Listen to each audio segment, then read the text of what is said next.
Thanks Siva. நான் ஆக்சுவலாக இது பெருசாக வெளியே பேசினதில்லை. ரஞ்சித் வந்து எனக்கு உன் மியூசிக் பிடிக்கல ஆரம்பித்தார். ரஞ்சித் இனிமேல் நான் இடிஸ்டல்ட்டு நான் தான் பண்ணுவேன் உங்களுக்கு மியூசிக்கு.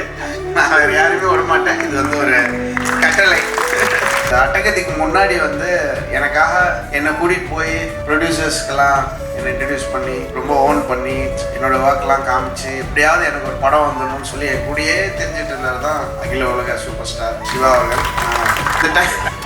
அந்த டைமில் நான் ரொம்ப டவுனாக அடிக்கடி நான் ஒரு பைப்போலாராக தான் இருக்கோம். அஃப்கோர்ஸ் நம்ம வேறு ஒரு விஷயம் பண்ணியிருக்கலாமோ இல்லை நம்ம அப்படி பண்ணலாம் வாய்ப்பு இல்லை. ப்ளஸ் நம்மளும் வந்து ஃபஸ்ட்டு படம் நல்லா பண்ணோம் அந்த மூட்லலாம் சுற்றிட்டு இருந்த ஒரு டைமு. அப்போ வந்து எனக்கு ரொம்ப ஆறுதல் சொல்லுவார். அண்ட் வீட்டில் போய் எங்கள் அப்பா அம்மாலாம் லைட்டாக ஒரு மாதிரி இதாகிட்டாங்க. என்னடா அவன் என்ன அப்படியே போயிடுவானா அப்படிலாம் சொன்னான். இல்லைம்மா அவன் நல்ல மனசுக்கு அவனை நல்லது நடக்கும். இதெல்லாம் காமெடி பண்ணுவார் வீட்டில் வந்து. ரொம்ப ரொம்ப நன்றி சிவா. ரொம்ப தேங்க்ஸ் சிவா. நான் ஆக்சுவலாக இது பெருசாக வெளியே பேசினதில்லை. அதுக்கப்புறம் தான் ஒரு நாள் வந்து டார்லிங் நான் ஏதோ சொன்னார். எனக்கு ஒன்றுமே டார்லிங் மட்டும் தான் புரிஞ்சிச்சு. அவன் கன்ஃபார்மாக இவன் தான் வரவே மாட்டான், வாய்ப்பே கிடையாது. ஏன்னா நிறைய பேர் கிட்டத்தட்ட நான் ஒரு எக்ஸல் ஷீட் வச்சுருக்கேன் நம்ம பண்ணியிருக்க வேண்டிய படம்னா. அதுவே ஒரு 60 படத்துக்கு மேலே இருந்தது பிஃபோர் அட்டகத்தி. கன்ஃபார்மாக அதில் டாப்பில் இருந்தது இந்த படம். அப்புறம் நான் 3 மாதத்தில் வரேன்டாலிங் அப்படின்ட்டு போனார். கரெக்டாக 3 மாதத்தில் வந்தார். அப்புறம் ரஞ்சித் வந்து எனக்கு உன் மியூசிக் பிடிக்கல ஆரம்பித்தார். பட் அது ஒரு மூவியாக மாறி அதுக்கப்புறம் நான் ஒரு டிஜே, நான் வந்து ரொம்ப ஒரு ஆக்ரோஷமான எலக்ட்ரானிக் மியூசிக் ப்ரொடியூசர் அந்த மாதிரி இருந்தேன். அப்படியே வந்து எனக்கு அதெல்லாம் வேணாம், எனக்கு ஃபுல்லாக அக்குஸ்டிக்காக வேணும், இந்த லைஃப்லாம் போய் பாரு அப்படின்னு சொல்லி அனுப்பிச்சார். நான் கரண்ட் பில் கட்ட முடியாது, வீட்டுக்குள்ளேயே இருந்தேன்.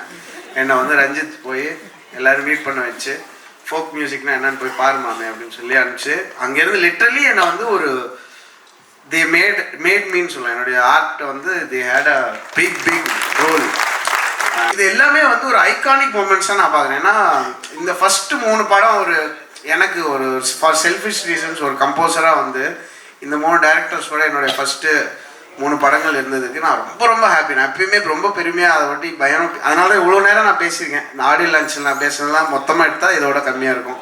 So I was very happy. And Karthik Subbaraj வந்தப்பையும் சரி. அப்புறம் நல்லன்லாம் எப்படின்னா அவரும் அவரோட ஃப்ரெண்டும் வருவாங்க. வந்து நான் தூங்கும்போது கல் விட்டுலாம் அடிப்பாங்க. இந்த பால்கனியில் வந்து செங்கல் அடிச்சு எந்திரிங்க அந்த மாதிரி சொல்லி ரொம்ப வேறு டோட்டலி வேறு கேரக்டர்ஸ் 3 பேரும். ஸோ அந்த 3 பேரோட ஸ்டார்ட் பண்ணி அதுக்கப்புறம் ஒரு லான்ச் ஈவெண்ட்னா சிவி குமார் அவரை பற்றி பெருமையாக பேசுவோம். அவர் இல்லை வேணாம் அப்படின்னு சொல்லிட்டு சைடில் இருப்பார். அதுக்கப்புறம் நைட் பார்ட்டி நடக்கும். இது ஒரு டெம்ப்ளேட் ஆயிடுச்சு. நான் திமிராயிட்டோம் அதில். அப்புறம் தான் வந்து மொக்கையான படங்கள்லாம் பண்ண ஆரம்பித்தேன் நான். அப்புறம் என்ன நீ அதே பண்ணுற, நீ முதல்ல பாடுறது நிறுத்தி அந்த மூடு போயிட்டேன். அதுக்கப்புறம் ரஞ்சித் இனிமேல் நான் இடிஸ்டல்ட்டு நான் தான் பண்ணுவேன் உங்களுக்கு மியூசிக்கு. நான் வேறு யாருமே விட மாட்டேன். இது வந்து ஒரு கட்டளை.